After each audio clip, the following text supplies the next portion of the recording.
नमस्कार साथियों, आज हम बात करने जा रहे हैं कि डीआरडीओ जो हमारा डिफेंस का रिसर्च और एनालिसिस विंग है, वो किस तरह से इस कठिन समय में हमारे देश को इस कोविड महामारी से लड़ने के लिए हेल्प कर रहा है। हम जैसा जानते हैं डीआरडीओ कोई मैन्युफैक्चरिंग यूनिट नहीं है। डीआरडीओ एक आर&डी ब्रांच है हमारी कंट्री की, जो हमारे डिफेंस फोर्सेस के लिए रिसर्च करता है और नए नए प्रोडक्ट्स बनाता है, ताकि हम जो आने वाली जनरेशन है डिफेंस की, उसके बराबर खड़े हो सकें। लेकिन जैसा कि हम जानते हैं इस समय हमारा देश महामारी से गुजर रहा है, तो हम ये जानेंगे कि डीआरडीओ का क्या रोल है इस महामारी से लड़ने के लिए और किस तरह डीआरडीओ हमारी कंट्री का, हमारे मैनकाइंड का हेल्प कर रहा है इस महामारी से लड़ने के लिए। ठीक है दोस्तों, शुरू करते हैं जीडी क्लासेस की तरफ से।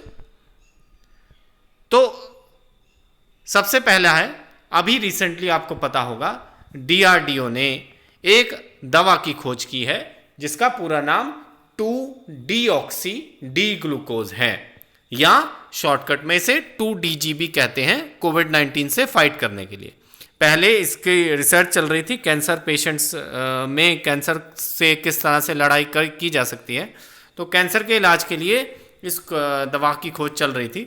लेकिन इसका रिसेंटली जो ट्रायल किया गया है कोविड पेशेंट्स पर, बहुत ही पॉजिटिव रिजल्ट उसके मिले हैं।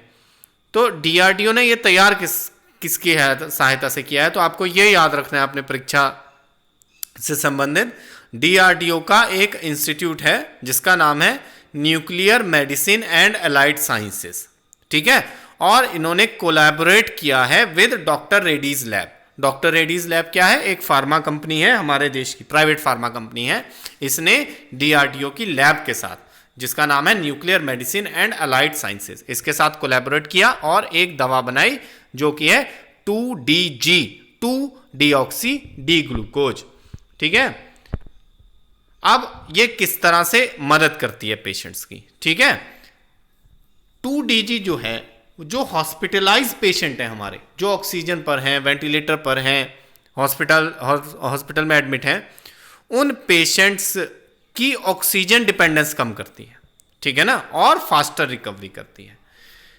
अभी जो डीआरडीओ ने और जो डॉक्टर रेड्डीज लैब है, इन्होंने जो ट्रायल कंडक्ट कराए थे, उन ट्रायल के बेसिस पर इसको सेफ पाया गया है, और इसीलिए जो हमारा डीसीजीआई है, director control drug controller general of India, ठीक है, जो दवाइयों को अप्रूव करता है कि इन्हें इस्तेमाल करना है या नहीं, उसने 1 मई से इसके इस्तेमाल की इजाज़त दे दी है। तो ये आपको ध्यान रखना है, डीसीजीआई ने इसको अप्रूव कर दिया है, ठीक है।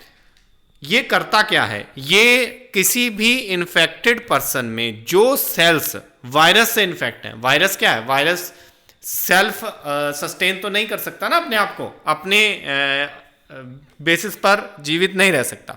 तो वायरस क्या करता है? जो हमारी बॉडी की सेल हैं उनको इन्फेक्ट कर देता है, ठीक है ना, उनमें एंटर कर जाता है और वहां पर अपने आप को मल्टीप्लाई करता है, ठीक है ना, एक सेल से लाखों सेल बना देता है। तो ये जो 2DG दवाई है, ये क्या करती है? जो इन्फेक्टेड सेल्स हैं जहां से वो मल्टीप्लाई हो सकता है, उन इन्फेक्टेड सेल्स में उनको एक जगह इकट्ठा करके उनका एनर्जी का सप्लाई बंद कर देता है। उनको ग्लूकोज चाहिए ग्रोथ के लिए, तो उस ग्लूकोज का सप्लाई बंद कर देता है। जब उस ग्लूकोज का सप्लाई बंद हो जाएगा तो क्या होगा? अगर किसी व्यक्ति को आप किसी एक कमरे में बंद कर दें और उसको खाने को कुछ ना दें, तो धीरे धीरे क्या होगा भाई? वो व्यक्ति या प्राणी वो धीरे धीरे क्या खत्म हो जाएगा। इसी तरह जो सेल्स है उसको फूड होता है ग्लूकोज। तो जब ये 2DG दवाई उनका ग्लूकोज बंद कर देती है, ठीक है ना, तो होता यह है कि वो सेल्स धीरे धीरे मल्टीप्लाई तो कर नहीं सकती ना, मल्टीप्लाई करने के लिए भी एनर्जी चाहिए, तो मल्टीप्लाई नहीं कर पाती हैं और धीरे धीरे मर जाती हैं, ठीक है। तो ये हेल्प करता है। और क्या क्या गिफ्ट हैं डीआरडीओ के हमारी हेल्थ सिस्टम को? और भी काफ़ी कुछ डीआरडीओ ने हमारी हेल्थ सिस्टम को दिया है।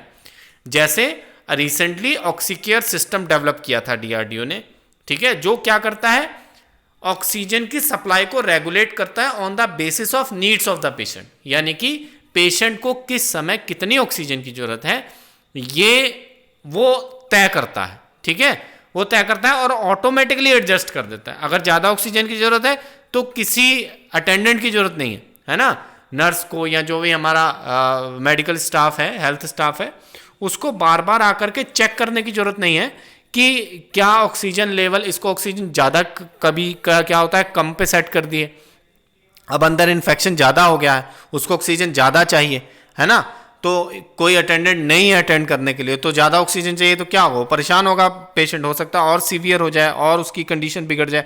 तो ये जो ऑक्सीकेयर सिस्टम डीआरडीओ ने डेवलप किया, ये अपने आप उसकी सप्लाई को मेंटेन रखता है। अगर उसको ज़्यादा ऑक्सीजन चाहिए तो ज़्यादा ऑक्सीजन देगा सिलेंडर से, और अगर कम चाहिए तो कम ऑक्सीजन देगा।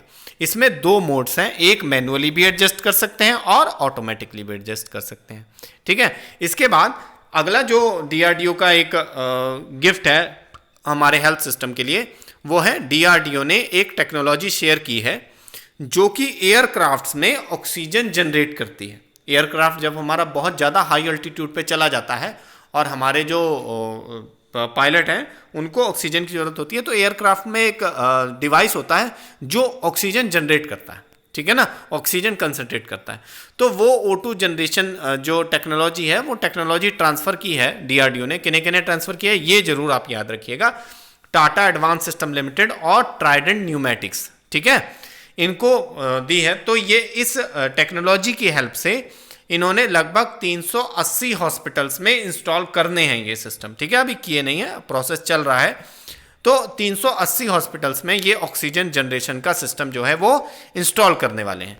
तो डीआरडीओ जो है वो हमारा बहुत हेल्प कर रहा है ताकि हमारा देश इस समस्या से बाहर आ सके। तो ऐसे ही इंटरेस्टिंग टॉपिक्स हमारा चैनल आपके लिए लाता रहेगा।